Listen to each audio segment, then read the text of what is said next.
Shit, எல்லாத்தையும் நான் மன்னிச்சு விட்டுறேன் ஐயா. வாழ்க்கையில மனுஷனுக்கு எது முக்கியம்? சோறு சார். Discipline, obedience, punctuality. இதுல ஏதாவது ஒண்ணு இருக்காயா? டெய்லி ஸ்கூலுக்கு லேட்டா வரா. காலைல பார், ஷூ இல்ல, செருப்பு தான் போட்டிருக்கா. தலை ஒழுங்கா வரல. மற்ற பசங்களுக்குலாம் ஸ்டாஃப் தான் வந்து கம்ப்ளைண்ட் பண்றாங்க. இவ ஒருத்தவ மட்டும் தான் பியூன் கூட வந்து கம்ப்ளைண்ட் பண்றாங்க. எவ்வளவு இன்சல்ட்டா இருக்கு தெரியுமா? சார் நிறுத்துமா, இதுக்கும் உங்க மாமா தானே காரணம். அவன நான் பாத்துக்கிறேமா. உன்ன சார் சார் சார். டை, ஸ்டாண்ட் அப், கம் ஹியர். ஐயோ, ஒரு குழந்தைன்றது கள்ளி மண்ணு மாதிரி. அத ஒழுங்கா புடிச்சு புள்ளையாராக்கிறதும் பில்லி சூனியமா மாத்துறதும் வளர்க்கறவங்க கையில தான் இருக்கு. புரியுது சார். புரியுதா? இனிமேட்டு எந்த ஒரு பையனும் ஸ்டூடெண்ட்ஸ் கிட்ட தப்பாவே நடந்து கூடாது. அதுக்கு இது ஒரு எக்ஸாம்பிள். போ. ஆழியா, ஐ எம் சாரிமா. எல்லாத்துக்கும் உங்க மாமா தான் காரணம்னு தெரியாம எத்தனையோ நாள் உன்னை திட்டிருக்கேன், அடிச்சிருக்கேன். யாரு தப்பு பண்ணாலும் அவங்க தண்டனை அனுபவிக்கணுமா? இந்தா இத புடி, உன் கையாலே என்ன அடிச்சிடுமா. சார் எப்படி சார் நான் போய் உங்களை அடிக்க முடியும்? No no no no no no. யாரு தப்பு பண்ணாலும் அவங்களுக்கு தண்டனை கொடுக்கணும். அடி, அடிமா, அடி. நீங்களே சொன்னதுக்கு அப்புறம் நானும் அடிக்கிறேன் சார். இதுல அடிமா.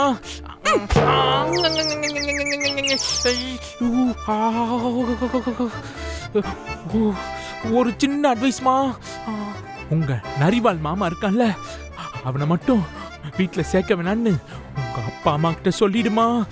Okay sir. எனக்கு ஒரு சின்ன வேலை இருக்கு. God bless you my child.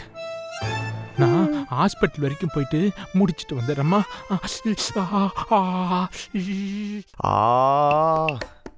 ஏ ஆழியா, உன்னை நம்பி வந்ததுக்கு என்ன பண்ணிருக்க பாத்தியா? விடுங்க மாமா, ஸ்கூல் லைஃப்ல இதெல்லாம் சாதாரணம். நான் ஸ்கூல் முடிச்சு 10 வருஷம் ஆகுது. இதெல்லாம் உனக்காக வந்து வாங்கினேன். நான் படிக்கும் போது கூட இவ்வளோ பனிஷ்மெண்ட்லாம் அனுபவிச்சதே இல்லை. அவன் அடிச்சா கூட பரவாயில்ல, குரங்கு மாதிரி கடிச்சு வச்சிட்டான். இதுக்கு எத்தனை ஊசி போட சொல்லுவாங்கன்னே தெரியல. விடுங்க மாமா, all is well, all is well. Horlicks வாங்கணுமா? உங்க அம்மாவை வாங்கிட்டு வர சொல்லு.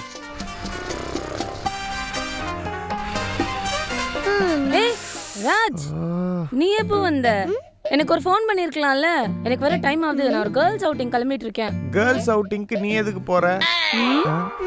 நானும் பெண் தானே. என்னடா காத்துல கீபோர்டு வாசிச்சிட்டு இருக்க? சரி விடு, அதுக்கும் இதுக்கும் சரியா போச்சு. என்ன ரெண்டு பேரும் ஒரு மாதிரி வித்தியாசமா இருக்கீங்க? நீ வித்தியாசமா ஒன்னு பெத்து போட்டிருக்கல்ல, அதனாலதான் வித்தியாசமா உட்காந்துருக்கேன். எனக்கு ஒண்ணுமே புரியல. என்ன பேசுறீங்க ரெண்டு பேரும்? என்ன பண்ண நீ? என்ன பண்ண? உன் பொண்ணை இன்னைக்கு ஸ்கூல் கூட்டிட்டு போனா அங்க இரு ஸ்கூல் போனியா? காமி, any bandage today? Yeah, it's me. Oh, award தராங்கன்னு சொல்லிருப்பாளே.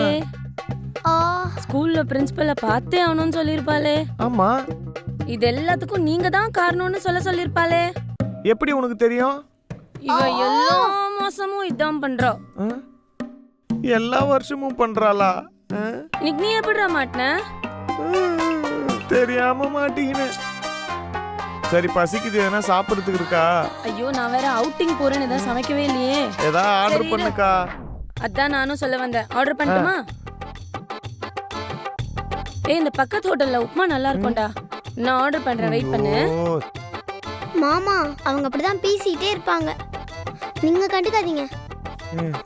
அடுத்த வாரம் கரஸ்பாண்டுக்கு கூட ஒரு மீட்டிங் இருக்கு. போவியா? நான் ஹாஸ்பிடல் கிளம்புறேன். பண்ணிட்டேன்டா. ஏய், என்ன உப்புமா ஆர்டர் பண்ண சொல்லிட்டு எங்க போயிட்டான்? என்ன சொன்ன? உண்மையை சொன்னேன். நான் உப்புமா ஆர்டர் பண்ணிட்டேனே.